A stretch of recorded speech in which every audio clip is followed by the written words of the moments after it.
राशिफल 2025 का ग्रह गोचरी स्थितियों के आधार पर साल 2025 में आपको कौन सी बड़ी खुशखबरी मिलने वाली है, किन चीज़ों को लेकर आपको सावधानी रखनी है, विस्तार से हम जानेंगे। सबसे पहले ये जानते हैं कि साल 2025 में बड़े ग्रहों की स्थिति आपके लिए किस प्रकार की बन रही है। तो शनिदेव का जो गोचर है वह आपके अष्टम भाव से हो रहा है। 29 मार्च के बाद शनिदेव आपके भाग्य स्थान में चले जाएंगे और आप शनि की ढैया के प्रभाव से मुक्त हो जाएंगे। राहु की उपस्थिति आपके नवम भाव में साल की शुरुआत में रहेगी। 18 मई के बाद राहु आपके अष्टम भाव में आ जाएंगे, वही केतु आपके द्वितीय स्थान से गोचर करेंगे।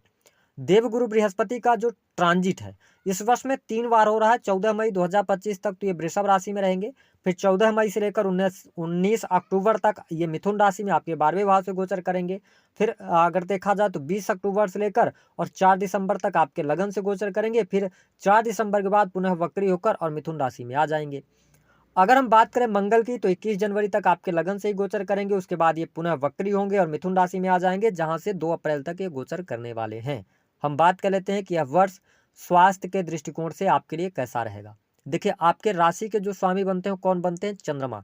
चंद्रमा 2 से ढाई दिनों में राशि परिवर्तन कर लेते हैं। दूसरी बात क्या है कि लगन में ही मंगल देव विराजमान है। शनि अष्टम भाव से गोचर कर रहे हैं और मंगल जो है वह शनि को 8वीं दृष्टि से देख रहे हैं। इस स्थिति में आप ढैया के भी प्रभाव में हैं, तो जनवरी से लेकर 29 मार्च 2025 तक स्वास्थ्य को लेकर आपको सतर्क रहने की आवश्यकता रहेगी। स्वास्थ्य में प्रॉब्लम आपको देखने को मिलेगी। टेंशन, तनाव, जिन लोगों को बीपी से संबंधित समस्या है या ब्लड से रिलेटेड कोई भी इशू है तो उनको सावधानी रखनी होगी। जब मंगल शनि को देख रहे हैं और शनि की ढैया का प्रभाव अपनी चरम सीमा पर है, वैसी स्थिति में चोट चपेट दुर्घटना होने के योग दिखाई देते हैं। तो आप साल की शुरुआत में सतर्क रहिएगा। अप्रैल के बाद आपकी हेल्थ इंप्रूव होना शुरू हो जाएगी और अप्रैल के बाद से आपका स्वास्थ्य भी काफ़ी अच्छा रहेगा। अगर कोई गंभीर बीमारी है तो इस साल आप गंभीर बीमारी से भी मुक्त हो जाएंगे, काफ़ी रिलीफ आप फील करेंगे। तो यह साल स्वास्थ्य के दृष्टिकोण से 2 पार्ट में बटा हुआ है। पहला पार्ट आपके लिए थोड़ा सा दिक्कत वाला हो सकता है, लेकिन दूसरा पार्ट आपके लिए अच्छा रहेगा। आपका बिजनेस व्यापार कैसा रहेगा? देखिए, वर्ष 2025 में व्यापारियों के लिए साल की शुरुआत बेहद शानदार रहने वाली है। मंगल अपनी उच्च दृष्टि से मकर राशि को देख रहे हैं। देवगुरु बृहस्पति की भी दृष्टि आपके सप्तम स्थान पर है और सप्तमेश होकर शनि अपने स्व राशि में है, लेकिन ढैया का प्रभाव है। तो देखिए, साल की शुरुआत आपके लिए जनवरी से लेकर और मई तक बढ़िया रहने वाली है। आपके काम कारोबार में वृद्धि होगी। अगर आप पार्टनरशिप में कार्य कर रहे हैं तो लाभ मिलेगा। नई पार्टनरशिप आपकी हो सकती है। साथ ही अगर आप इंडिविजुअल बिजनेस कर रहे हैं तो भी आपके लिए लाभकारी समय रहेगा। विशेष तौर पर यदि आप कोई कागज से जुड़ा हुआ व्यापार कर रहे हैं, अपनी शॉप चला रहे हैं, इसके अतिरिक्त आप प्रॉपर्टी डीलिंग का काम करते हैं, इलेक्ट्रॉनिक गैजेट से जुड़े हुए कार्य करते हैं, लोहे से जुड़ा हुआ काम कर रहे हैं, फैक्ट्री इंडस्ट्री चला रहे हैं, तो आपके लिए समय बहुत ही शानदार रहने वाला है। आपके लिए बहुत अच्छे लाभ के संकेत दिखाई देते हैं। अब यहाँ पर यही आपसे हम कहेंगे कि अभी भी आपके ऊपर शनि की ढैया का प्रभाव चल रहा है, तो जनवरी से लेकर और 29 मार्च तक अपना पैसा किसी भी व्यक्ति को ना दें। अगर पार्टनरशिप में भी कार्य आपको करना है तो आंख मूंद करके भरोसा मत कीजिएगा। वह व्यक्ति आपका पैसा डुबा सकता है या आपका पैसा फंस सकता है। 29 मार्च तक बिजनेस आपका अच्छा चलेगा। बात कर लेते हैं आपके लिए जो लोग नौकरी कर रहे हैं, प्राइवेट सेक्टर के लिए कैसा रहेगा। देखिए, प्राइवेट सेक्टर में वर्क कर रहे लोगों के लिए अच्छा समय है। छठे भाव के स्वामी होकर देवगुरु बृहस्पति लाभ स्थान से आपके गोचर करेंगे। मई तक अच्छी स्थिति आपके लिए बनती हुई नजर आ रही है। आपको लाभ मिलेगा, काम अच्छा रहेगा, बॉस भी आपसे प्रसन्न रहेंगे। और यदि आप प्रमोशन वगैरह की चाह रख रहे हैं तो 14 मई से लेकर 19 अक्टूबर का टाइम रहेगा, जहां पे आपको प्रमोशन मिल सकती है। चीज़ें आपके लिए बेहतर रहेंगी। अगर आप नौकरी में हैं, नौकरी में स्विच करना चाहते हैं, कोई परिवर्तन करना चाहते हैं तो साल की शुरुआत में बिल्कुल ना करें। मार्च के बाद अगर आप करेंगे तो आपके लिए ज़्यादा बेटर रहेगा। जो लोग नौकरी की तलाश कर रहे हैं उनके लिए भी संभावनाएं अच्छी कही जा सकती हैं। हाँ, शनि की दृष्टि का प्रभाव आपके दसम स्थान पर है, तो अगर आपकी नौकरी में आपको लग रहा है कि बहुत सारी परेशानियां हैं, चुनौतियां हैं, तो भी अभी आप स्विच ना करें तो आपके लिए ज़्यादा बेटर रहेगा। इसके अतिरिक्त जिनके पास में काम नहीं है तो मेडिकल लाइन से जुड़ा हुआ काम, इलेक्ट्रॉनिक गैजेट से जुड़ा हुआ, आईटी सेक्टर, इंजीनियरिंग के फील्ड में आप जॉब ढूंढ सकते हैं। आपके लिए फरवरी का महीना अच्छा साबित होगा, 4 फरवरी के बाद। सरकारी क्षेत्र से जुड़े जातकों के लिए समय कैसा रहेगा? देखिए, दसम स्थान के मालिक होकर मंगल लगन से गोचर करेंगे 21 जनवरी तक, लेकिन शनि की दृष्टि का प्रभाव रहेगा। उसके बाद फिर मंगल आपके 12th हाउस में चले जाएंगे। तो अगर कहा जाए तो सरकारी क्षेत्र से जुड़े जातकों को लाभ बहुत अच्छा मिल रहा है। आपके लिए पद प्रतिष्ठा की भी प्राप्ति होगी, मान सम्मान की भी प्राप्ति होगी। लेकिन शनि जैसा ग्रह जब दसम स्थान को देखता है तो थोड़ी बहुत चुनौतियां लेके आते हैं। ऐसी स्थिति में कर्क राशि वालों, अगर आप सरकारी क्षेत्र के अंदर हैं तो अपने जो सेक्रेट्स हैं उनको रिवील आपको नहीं करना है। हालांकि अगर आप नौकरी में हैं, गवर्नमेंट सेक्टर में, कहीं न कहीं से आपने पिछले समय में, क्योंकि ढैया के समय में भी अगर आपने कोई गलत काम किया है और अभी तक आपको प्रॉब्लम नहीं आई है, तो आप सावधान हो जाइएगा। जनवरी से लेकर मार्च के मध्य में आप फँसने वाले हैं। उसके बाद का टाइम फ्रेम आपके लिए बहुत बढ़िया रहेगा करियर वाइज़। सरकारी क्षेत्र में भी लाभ मिलेगा, पद प्रतिष्ठा की भी प्राप्ति होगी, मान-सम्मान, प्रमोशन सारी चीज़ें आपको मिलेंगी, लेकिन अप्रैल के बाद ही चीज़ें बेहतर हो पाएँगी। यदि हम बात कर लें कि विदेश जाने के लिए क्या योग बनते हैं, देखिए अब आपके लिए यह साल विदेश जाने के लिए बहुत अच्छा है। विदेशी भूमि से लाभ होगा, इम्पोर्ट एक्सपोर्ट से भी आपको लाभ होगा, क्योंकि देवगुरु बृहस्पति आपके भाग्य स्थान के मालिक होकर 9th हाउस से जब 12th हाउस से जब ये गोचर करेंगे, तो अच्छा टाइम आपके लिए रहने वाला है, विशेष तौर पर 15 मई से लेकर 19 अक्टूबर का, जहाँ पर आप विदेश जा सकते हैं, विदेश में सेटल होना चाहते हैं, तो आपके लिए अच्छा समय है। इम्पोर्ट एक्सपोर्ट के कार्यों से लाभ होगा, जो लोग हॉस्पिटल्स में काम करते हैं, पुलिस प्रशासन से जुड़े हुए हैं, उनके लिए भी अच्छा साल यह साबित होने जा रहा है। यानी कि आपकी बहुत सारी मनोकामनाएं, इच्छाएं पूर्ण होने जा रही हैं। यह वर्ष धन के मामले में बहुत अच्छा रहेगा। धन लाभ आपको प्रचुर मात्रा में होता हुआ नजर आएगा। हालांकि साल की शुरुआत में धन तो आएगा, लेकिन धन आपका खर्च होता नजर आएगा। लेकिन अगर साल के मिड की हम बात करें, तो धन आपके पास आएगा, धन आप बचा भी पाएंगे। और बहुत सारे कर्क लग्न और कर्क राशि वाले जो जातक या जातिका हैं, विशेष तौर पर मई के महीने से लेकर और अक्टूबर लास्ट तक आप भूमि भवन वाहन से संबंधित कार्य करेंगे। प्रॉपर्टी चलाचल संपत्ति का लाभ होगा, घर में सुख साधन बढ़ेंगे, सुख संपदा में वृद्धि आपके अवश्य होने जा रही है।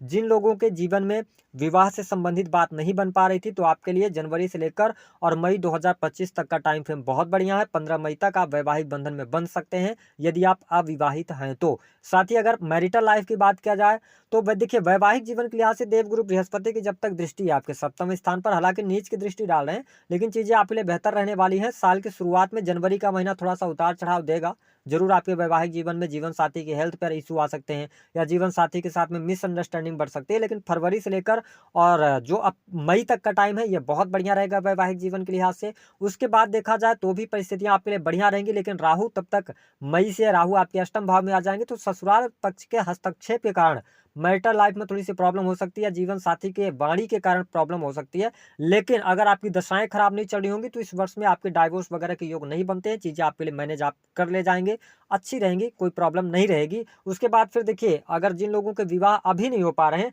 तो उनके लिए भी फिर जो टाइम मिलेगा वह 20 अक्टूबर से लेकर और 4 दिसंबर का रहेगा, जहां पे आप वैवाहिक बंधन में बंध सकते हैं। तो यह वर्ष आपके दाम्पत्य जीवन के लिए भी अच्छा दिखाई दे रहा है, शुरुआत को छोड़कर, और साथ ही आपके विवाह होने के भी योग बनते हैं। अगर आपका सवाल यह है कि क्या इस वर्ष में प्रेम विवाह होने का योग बनेगा, देखिए देवगुरु बृहस्पति आपके पंचम स्थान को देख रहे हैं, ठीक है, और लगन से ही 21 जनवरी तक मंगल का गोचर होगा, तो बिल्कुल 100% बन रहा है आपके लिए। प्रेम विवाह का भी योग बनता है। जो लोग सिंगल हैं, उनके जीवन में जनवरी के महीने में किसी के द्वारा प्रपोजल आ सकता है, आप किसी रिलेशनशिप में आ सकते हैं। जो लोग पहले से रिलेशनशिप में है, क्या उनके ब्रेकअप होने की संभावनाएं बनती हैं? इस वर्ष में ब्रेकअप होने की संभावनाएं बिल्कुल भी नहीं बन रही हैं। चीजें आपके लिए बहुत बढ़िया रहने वाली हैं, और आप आगे भी बढ़ेंगे। हालांकि जून से लेकर थोड़ा सा ध्यान रखिएगा, जून और जुलाई का महीना, यहाँ पर ब्रेकअप वगैरह की थोड़ी छोटी मोटी संभावनाएं बनेंगी, वो भी आपके जिद की वजह से, आपके गुस्सैल रवैया की वजह से। अन्यथा चीजें आपके लिए प्रेम संबंधों के लिहाज से यह वर्ष अच्छा रहने वाला है। स्टूडेंट विद्यार्थियों की अगर बात किया जाए, तो स्टूडेंट विद्यार्थियों के लिए बहुत अच्छा समय है, यह साल बहुत बढ़िया रहेगा। पढ़ाई लिखाई के लिए आपके लिए बहुत बढ़िया है। अगर आप कोई कम्पिटेटिव एग्जाम वगैरह देना चाहते हैं, तो यह साल बहुत बढ़िया है। हालांकि अगर मैं कम्पिटेटिव एग्जाम की बात करूं, जहां पे क्रैक करने का आपको बहुत अच्छा मौका मिलेगा, वह 14 मई से लेकर और 19 अक्टूबर 2025 का टाइम पीरियड होगा। इस टाइम फ्रेम के दौरान आप कम्पिटेटिव एग्जाम क्रैक कर सकते हैं, आपको लाभ मिलेगा। नई नौकरी की संभावनाएं भी यहाँ पर दिखाई देती हैं। जिन लोगों के जीवन में कर्ज की समस्या बनी हुई है, तो देखिए मार्च के बाद ही आपको शुभता देखने को मिलेगी। इस वर्ष आप कर्ज से बाहर निकलेंगे। कुछ ऐसे योग बनेंगे जिसकी वजह से आपके पास में पैसा आएगा, जिससे कि आप कर्ज से बाहर निकलेंगे। तो ये स्थिति आपके लिए बढ़िया रहने वाली है। वही जिन लोगों के कोर्ट कचहरी आदि में मामले चल रहे हैं, देखिए कर्क राशि वालों, अभी आपको पेशेंस रखना पड़ेगा। कोर्ट कचहरी आदि के मामलों के लिहाज से अगर देखा जाए, तो जून से आपके लिए अच्छा टाइम फ्रेम शुरू होगा, जहां से आप कोर्ट कचहरी आदि के मामलों में सफलता प्राप्त कर सकते हैं। इसके अतिरिक्त अगर देखा जाए, तो छोटे भाई बहनों के साथ में साल की शुरुआत थोड़ी सी खराब रह सकती है, लेकिन मध्य आते आते चीज़ें बेहतर होंगी। जो लोग sales, media, marketing, creative field से जुड़े हैं, उनके लिए अच्छा साल यह जाने वाला है। लाभ आप कमाएंगे, धन की स्थिति में सुधार होगा। कोई इच्छा पूर्ति का टाइम यह रहेगा, आपकी मनोकामना पूर्ण हो सकती है। सोशल सर्कल आपका बढ़ेगा। यदि पहले से दाम्पत्य जीवन में कोई समस्या चल रही, तो उसको सुलझाने का भी प्रयास अगर आप साल की शुरुआत में करते हैं फरवरी के बाद, तो चीज़ें आपके लिए ज़्यादा बेहतर हो सकती हैं। अगर स्टूडेंट हैं, विद्यार्थी हैं, विदेश जाना चाह रहे हैं, पढ़ाई लिखाई के लिए जाना चाह रहे हैं, तो यह वर्ष आपको सुविधा देने वाला है, विदेश यात्रा के योग बनते हुए नजर आ रहे हैं। लेकिन साल की शुरुआत में अगर आप धार्मिक बने रहेंगे तो ज़्यादा बेटर रहेगा। हालांकि जैसे सैटर्न का गोचर होगा, 9th हाउस में सैटर्न जाएंगे, तब जाके धर्म कर्म के प्रति आप में रुचि जागृत होगी, धार्मिक यात्राएं भी करेंगे, ठीक है, लंबी दूरी की यात्राएं करेंगे। जो लोग टूर एंड ट्रेवल का कार्य करते हैं, एजुकेशन से जुड़ा हुआ काम कर रहे हैं, जो लोग जज की तैयारी वगैरह कर रहे हैं, उनके लिए मार्च के बाद का टाइम फ्रेम बहुत बढ़िया रहेगा। तो कुल मिलाकर कर्क राशि वालों, आपके जीवन से बहुत सारी समस्याओं का अंत होने जा रहा है, क्योंकि अब शनि की ढैया के प्रभाव से आप मुक्त होंगे। आपने जो पिछले 2 ढाई वर्षों में जो आपका खराब टाइम था वह अब जाने वाला है। बस फरवरी तक थोड़ा पेशेंस के साथ में आगे बढ़ लीजिए। मार्च से जैसे ही शनि का गोचर हो जाएगा तो चीज़ें आपके लिए बेहतर हो जाएंगी। वह कौन सा उपाय है, वह कौन सी चीज़ है जिसको आपको अपने पूजा स्थल में रखना है, तो बड़े ध्यान से समझ लीजिए। अगर आपके जीवन में कोई भी समस्या चल रही हो तो इस उपाय को करने से आपकी समस्या का समाधान अवश्य आपके सामने निकल कर जरूर आएगा। करना क्या है, बुधवार के दिन आपको, बुधवार के दिन सुबह नहा धुल लेना है। उसके बाद लेना आपको एक हरे रंग का पान का पत्ता, ठीक है, और एक लेनी है सुपारी, साबुत सुपारी आपको लेनी है। अगली जो सामग्री रहेगी वो रहेगी कच्चा सूत्र रहेगा, ठीक है। कच्चा सूत्र आपको सफेद रंग का आता है, वो आप ले सकते हैं, मार्केट में मिल जाएगा आपको। इन तीनों सामग्रियों को लेके और आपको गणेश भगवान जी के मंदिर जाना है। लेकिन उससे पहले जो कच्चा सूत्र आप ले रहे हैं वो आपकी लंबाई का होना चाहिए, सर से लेके पांव तक की लंबाई का। आप तोड़ लीजिएगा, रख लीजिएगा। उसके बाद जाकर भगवान गणेश को 21 दुर्वा आपको अर्पित करनी है। और इसके बाद वहां पर बैठकर उनको धूप अगरबत्ती कीजिए आप, और साथ ही पान के पत्ता पहले आप उनको अर्पित कीजिए, फिर उस पर सुपारी रख दीजिए, उस पर जनेऊ रख दीजिए, या जो आपने कच्चा सूत लिया है उसको रख दीजिए, ठीक है। और इसको रखने के बाद आप भगवान गणेश से प्रार्थना करें, जो भी आपके जीवन में समस्या चल रही है उनसे आप बोलें। और उसके बाद उस कच्चे सूत को लेकर उस सुपारी पर लपेटना शुरू कर दीजिए। लपेटने के बाद एक बार उनके चरणों से स्पर्श कराइए, पान के पत्ते को वहीं छोड़ दीजिए उनके पैरों में, और सुपारी को लेकर आप चले आइए अपने घर। अब आपकी अगर बिजनेस से रिलेटेड समस्या है तो उसको आप अपने गले में रख सकते हैं, ठीक है। अगर आपको पैसे को लेकर कोई समस्या आ रही है तो उसको आप तिजोरी में सुपारी को रख दें। अगर जीवन में स्टेबिलिटी नहीं मिल पा रही है ना, दिक्कत आ रही है, तो आप अपने पूजा स्थल पर रख सकते हैं। अगर आप स्टूडेंट हैं, विद्यार्थी हैं, आपका कॉम्पिटिटिव एग्जाम नहीं निकल रहा, तो अपने स्टडी रूम में रखिए। बस इतना उपाय कीजिएगा, 29 मार्च 2025 से पहले पहले कर लीजिएगा, आपको लाभ अवश्य देखने को मिलेगा। तो दी गई जानकारी पसंद आती वीडियो को लाइक करें, चैनल को